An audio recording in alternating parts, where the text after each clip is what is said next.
What's up, guys? So today we're doing something a little bit different. We are currently in the parking lot at Busch Gardens here in Tampa, Florida. One of my absolute favorite places. We are here to do Howl-O-Scream tonight. I've done Howl-O-Scream in Orlando. That was last year, and it was pretty fun. This year I'm gonna try out the Tampa event. And we are here a little early so we can get some rides in on some of the coasters before the event starts. There's kind of like a sort of stay and scream that you can do. The park closes at 6 o'clock and the event starts at 7. But apparently when you scan in, you can get a little wristband to say, hey, like I have a Howl-O-Scream ticket as well. And you can stay in for that hour and get in line for one of the houses. So we're gonna do that. We're gonna try and hit all the houses. It is a Thursday, so we're hoping it's not gonna be super busy. But yeah, let's enjoy some Busch Gardens. That is what we're doing tonight. Busch Gardens Howl-O-Scream. But first, I think we're gonna head to Iron Gwazi. Here's a little look at the back of the house shirt. Got Stranglewood, Forgotten, Residence, Witch of the Woods, and Deathwater Bayou.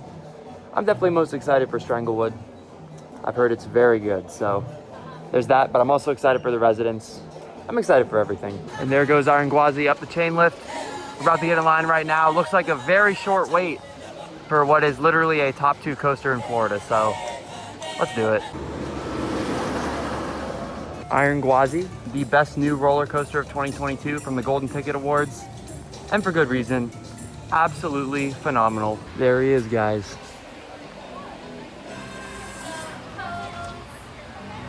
My hero.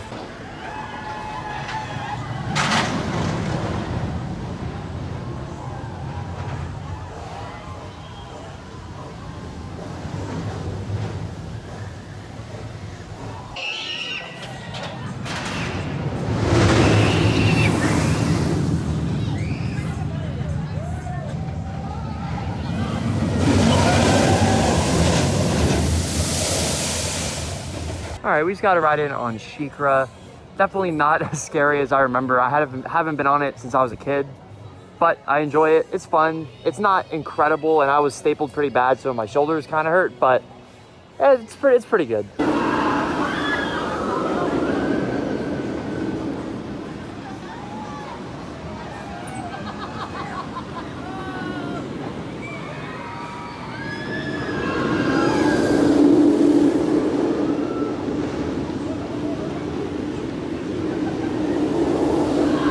All right, we got a pretty good ride in on Tigress. I enjoy that ride. It's a nice, fun little coaster. The park closes in about an hour, and then Howl-O-Scream will start about an hour after that.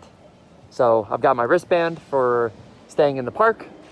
We're probably gonna head to Stranglewood first, I imagine, and then over to the Bayou house. So should be fun, but maybe we'll get a couple coaster rides in before then.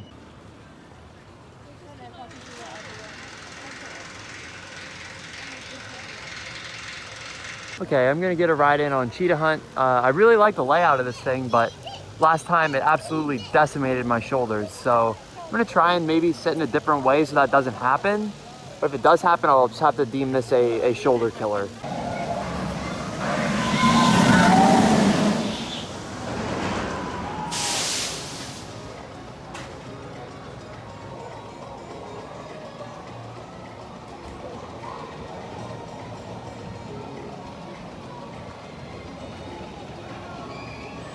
All right, so Cheetah Hunt, a much better experience this time around.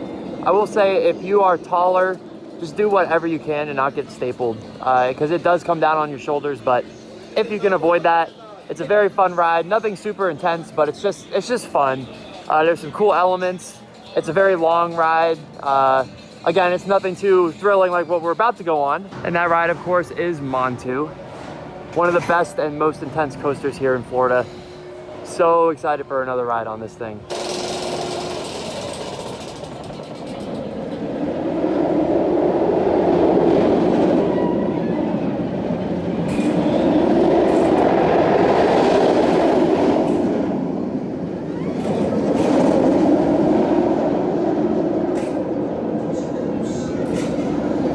That ride, phenomenal, intense. Felt like it was trying to rip my feet off, which is always fun. Really great ride, really, really good. All right, we have grabbed a bench under this tree to just sit down, enjoy a Powerade, and at this point, this is gonna transition into the spooky portion of the vlog. The park closes in about 10 minutes, and then Howl-O-Scream will start in an hour and 10 minutes. We're pretty close already to Stranglewood Estate, which is gonna be the first house I head to. So yeah, up next, Howl-O-Scream.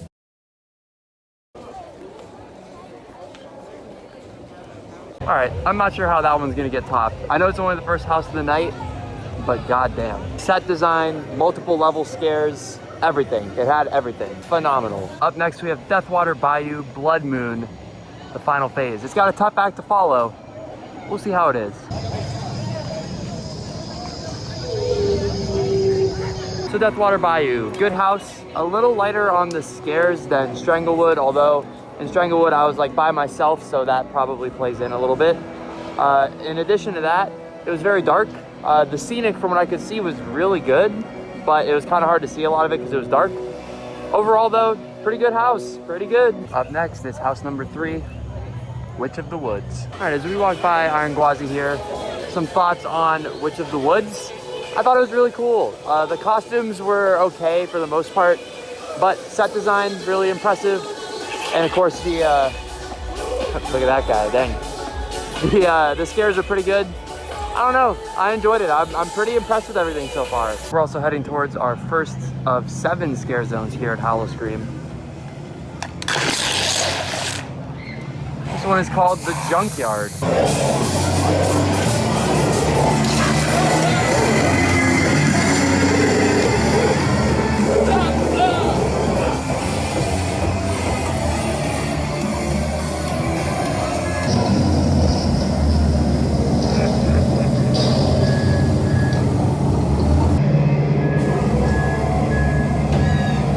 Hi there. Oh my goodness, you got really close.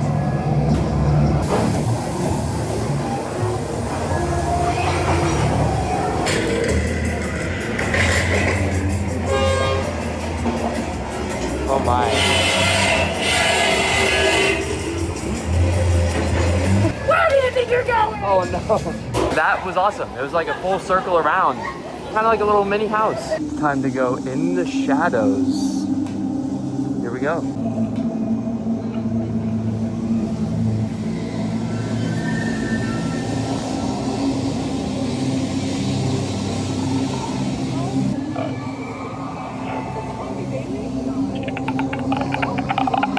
Oh my.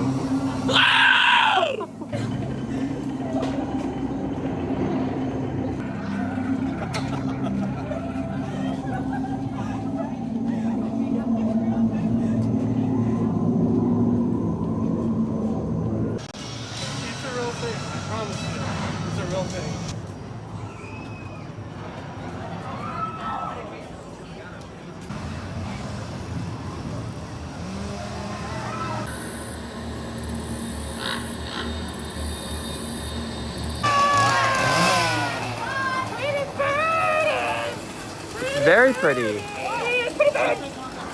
What's the pretty bird's name? Lulu. Hi, Lulu.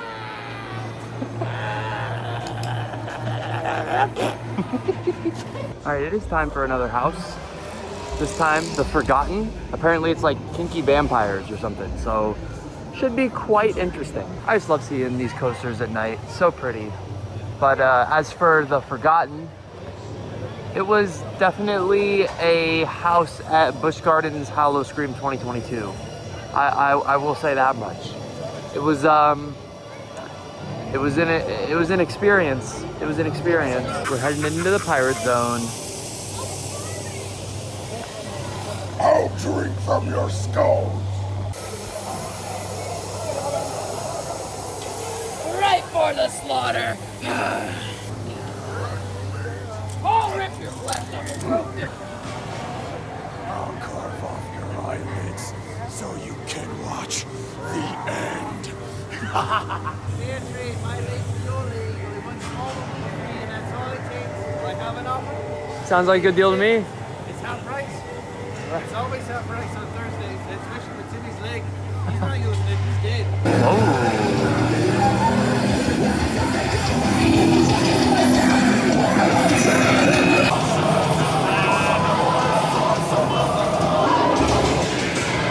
All right, we just have one more house to hit.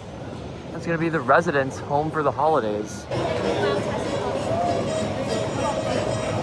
Another night view of a coaster. This time, not a very good one, but oh my gosh, the residents, amazing, amazing. An absolute blast. So much fun. The Christmas theme with Hans is just so good. I love it. Ooh, a shortcut. Let's take it.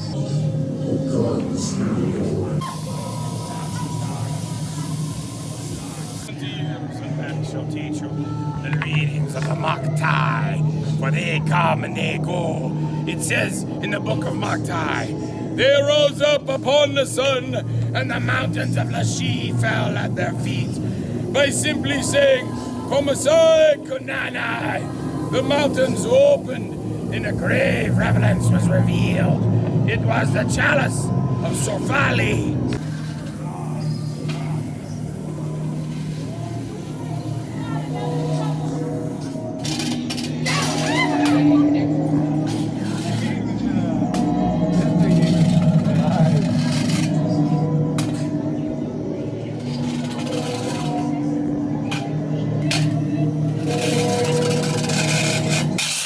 This is specifically for Zombie Chris, if he's watching this. It's only voodoo.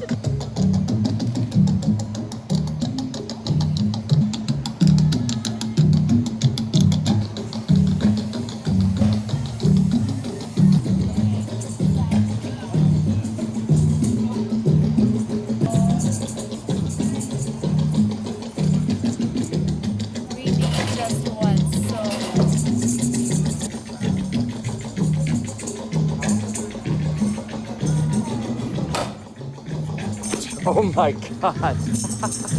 Alright, I believe this is our final scare zone to walk through. And I believe it's also the new one for this year. It's called Beyond the Veil.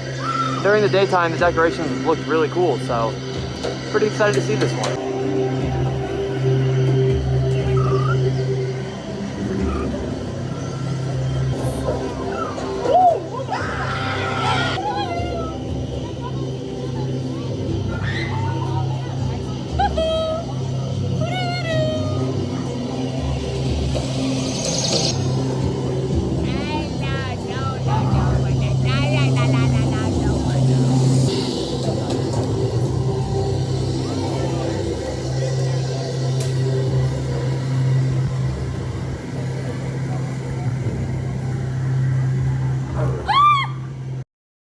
We are getting out of here.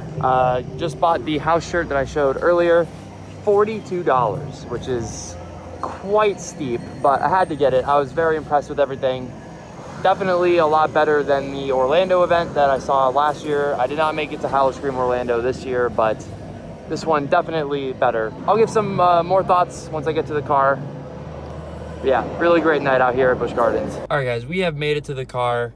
Just about to head back home now. Honestly, what a great event. I think, as I mentioned earlier, I really liked it a lot more than what we got at SeaWorld.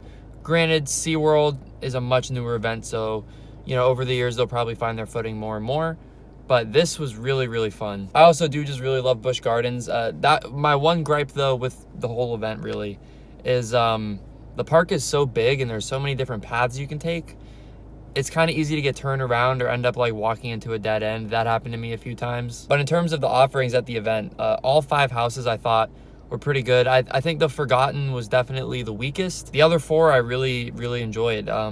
Stranglewood and Residence were definitely my favorites, followed probably by Witch of the Woods and then the Bayou House, and then of course Forgotten at the bottom. And the scare zones, again, I liked all of them. There were 7 scare zones, which is quite a lot, but of course the park is so big. There was a little bit of dead space here and there, but when you were in a scare zone, it was really cool. The decorations were nice, the actors were very interactive, and obviously this is much less crowded than an event like Halloween Horror Nights, where you'll walk through a zone and there's just wall-to-wall people. With this, because it's a Thursday night and it's at Busch Gardens instead of Universal, it was a little less busy, so I was able to get a lot of interactions with scare actors and, you know, really take it in and enjoy it. I don't know what my favorite zone is. I'd probably lean towards Raven's Mill, which was the Scarecrow one. I thought Beyond the Veil was really interesting. I'm sure you just saw in the footage. Very strange scare zone. But no, it's a really good event. I would like to come back next year. Hopefully we can make it happen. All the coasters and stuff that I can think of. I pretty much think I saw like all of them running. I didn't get any rides during the event, but obviously, as you saw during the day, I got a ton of rides in on coasters. So can't really complain about a day like that where you show up, get a bunch of coaster rides in, and then do a haunt. Get some haunted houses in, get some scare zones in. I did not see any of the shows. I don't even know if all of them were running tonight. I don't really know for sure, but I just focused on the houses and zones, and it was a blast. But that is gonna do it from me. So thank you guys for checking out this video. Be sure to subscribe for more, and I'll see you guys in the next one.